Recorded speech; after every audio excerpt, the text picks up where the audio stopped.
السلام علیکم حافظ صاحب. میں پوچھنا یہ چاہتی ہوں کہ میری اور میرے ہسبینڈ کی کبھی بھی آپس کی کوئی لڑائی نہیں ہوتی، لیکن چونکہ ہم لوگ جوائنٹ فیملی سسٹم میں پچھلے 24 سال سے رہ رہے ہیں، لیکن ہمارے گھر کے بزرگ ہمیں نہیں چاہتے کہ ہم پیار محبت سے رہیں، یا میں ان کی عزت کروں یا وہ میری عزت کریں. اس کے لیے وہ ہر ممکن یہ کوشش کرتے ہیں، کوئی نہ کوئی ایسی بات میرے ہسبینڈ سے کہہ دیتے ہیں کہ وہ اتنے دل برداشتہ ہو جاتے ہیں کہ سم ٹائمز وہ یہ کہتے ہیں کہ میں سوسائڈ کر لوں گا. حالانکہ میری طرف سے کبھی بھی نہ کوئی لڑائی ہوتی ہے نہ جھگڑا ہوتا ہے، کچھ بھی نہیں. میں ہمیشہ سے برداشت بھی کر رہی ہوں، سہ ہی رہی ہوں، لیکن 24 سال گزرنے کے باوجود وہ ہمیں سکون سے جینے نہیں دیتے. تو اب آپ پلیز بتائیں کہ ایسے بزرگوں کا کیا کیا جائے. تو سحر وہ آپ سے یہ کہتے ہیں کہ میں سوسائڈ کر لوں گا؟ میرے ہسبینڈ کی ان کی باتیں سن کے یہ کہتے ہیں کہ اگر یہ گھر سے لڑائی جھگڑا ختم نہیں ہوگا تو پھر میں یا تو دوسری شادی کر لوں گا یا میں سوسائڈ کر لوں گا. حالانکہ میں شروع سے سہ رہی ہوں، برداشت کر رہی ہوں، لیکن اس کے باوجود مجھے اس کا کوئی صلہ نہیں ملتا. صبح شام مجھے باتیں سنائی جاتی ہیں، نفرت کا اظہار کیا جاتا ہے، ذلیل کیا جاتا ہے. اب مجھے کچھ سمجھ نہیں آتی کہ جی سر، 24 حافظ سال صاحب گزرنے کے بعد بالکل آپ ہمیں سنیں. سکون حافظ سے صاحب کیوں دیکھیں نہیں مل ایک تو مسئلہ یہ ہے کہ اگر تو آپ جج کر سکے کہ ان کی ایک آدھی کمزوری ہے تو ان کی ایک آدھی کمزوری کو برداشت کر لے اور اس کو حل کر لے. ایک تو عام سوشل جو نا وہ طریقہ کار یہی ہے. دوسرا یہ ہے کہ دعائیں 2-3 ہیں، ان 2-3 دعاؤں سے ان کا بھی آپس کا تعلق درست ہوگا اور ان کے متعلق جو آدمی غلط چل رہا ہے وہ بھی درست ہو جائے گا. ایک ہے ربنا حب لنا من ازواجنا وذریاتنا قرۃ اعین، اس کے اوپر تھوڑا سا زور دینا ہے، فوکس کرنا ہے اس کو.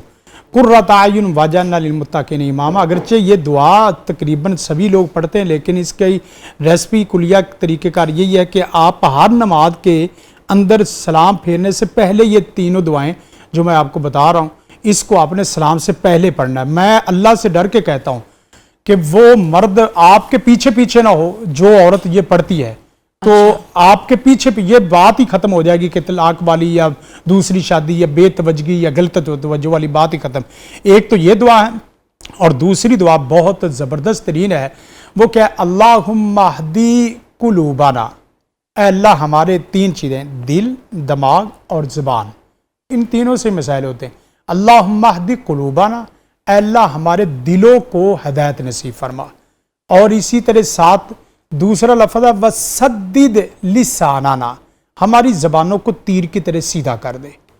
وسلل سخیمت صدورنا، اور ہمارے دماغ اور سینوں میں جو کینہ، بغض اور دوری اور حسد آیا ہوا ہے اس کو بالکل سرف ایکسل صابن سے اور صوفی ایکسل سے دھو کے صاف کر دے.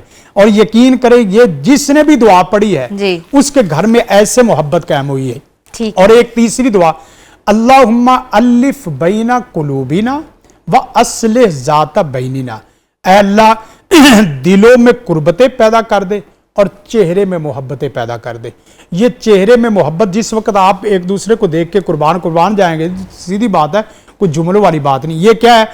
ہر نماز کے بعد 7 دفعہ پڑھ لیں اور نماز کے اندر تسبیح سلام پھیرنے سے پہلے 3 دفعہ، اور 2 رکعت نماز حاجت پڑھ کے پھر سلام پھیرنے کے بعد اس طرح آنکھیں اٹھا کے یا اللہ مجھے تو نے اس کے ساتھ رشتہ ازواج میں جوڑا ہے تو تو اس کو میرے اور مجھے اس کے قریب کر دے. اور درمیان میں جو آدمی آیا ہے لا حول ولا قوت الا باللہ، اس کے اوپر میرا زور نہیں ہے، یا اللہ اس کو تو ہی میرے سے دور کر دے.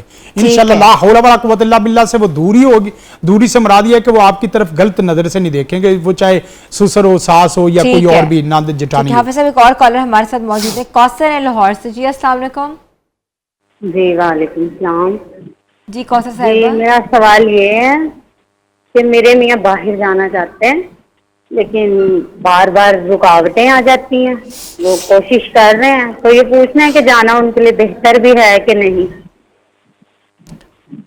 دیکھیں 2 چیزیں ہوتی ہیں، جو باہر جانا یا کوئی بھی رشتہ کرنا، نئی چیز لینی ہے، اس کے لیے ایک دعائے استخارہ میں ایک لفظ آتا ہے، جملہ آتا ہے، وہ بہت اہم ہے. آپ 2 رکعت نماز پڑھیں، موبائل سے وہ گوگل کر کے دعائے استخارہ کر کے تو آپ اوپر دیکھ کے پڑھ لیں. 3-4 لفظ میں پڑھوں گا اس کو یاد کر لیں.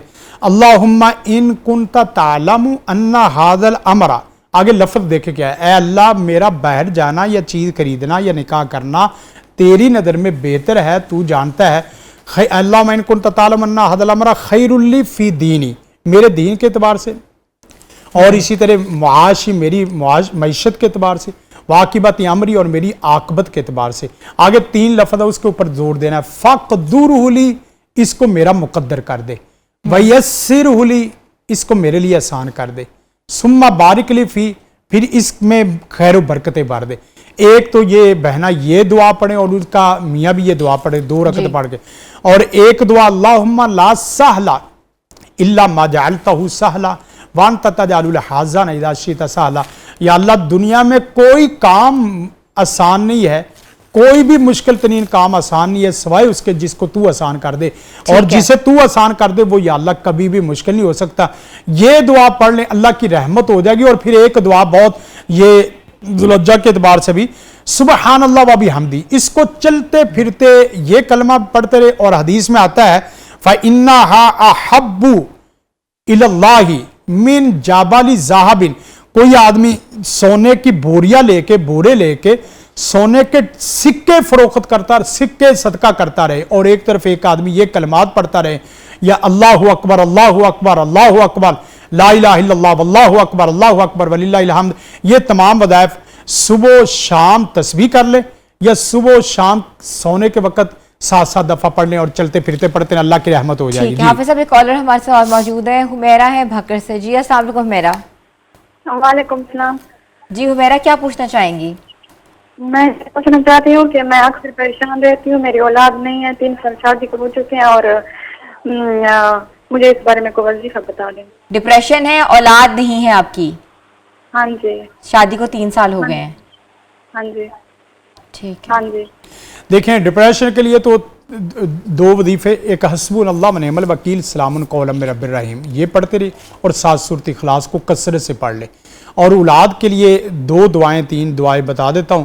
ایک تو ربی حب لی من الصالحین، اور دوسرا ربی لا تذرنی فردا وانت خیر الوارثین، اور تیسرا ہے ربنا حب لنا من ازواجنا وذریاتنا قرۃ اعین واجعلنا للمتقین اماما. یہ پڑھنے کے 3 طریقے ہیں اس کے. دیکھیں ہمارے ہاں پڑھنے کا طریقہ وہ نہیں سمجھا جاتا. ایک تو یہ کہ اذان فجر اور نماز فجر کے درمیان میں یہ پڑھنی ہے 11 دفعہ. دوسرا یہ ہے کہ روزانہ 2 رکعت نماز حاجت پڑھ کے سجدے میں جا کے یہ 10-11 دفعہ پڑھ کے آسمان کی طرف دعا کر کے دیکھنا ہے یا اللہ 2 جملے بولنے. اس نے اولاد نہ ہو، کوئی بھی بے اولاد آدمی اس کی اولاد نہ ہو تو اللہ آپ جو نا وہ اس وظیفے کے اوپر کوئی بھی کلیم بلیم کر سکتے ہیں. اولاد یقینی ہے.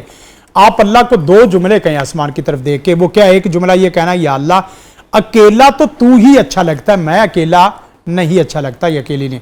دوسرا یہ جملہ کہنا یا اللہ تیرے لیے اولاد کا ہونا عیب ہے اور میرے لیے اولاد کا نہ ہونا عیب ہے. یا اللہ جس طرح تو بے عیب ہے اس طرح مجھے بھی بے عیب کر دے، اولاد عطا فرما دے.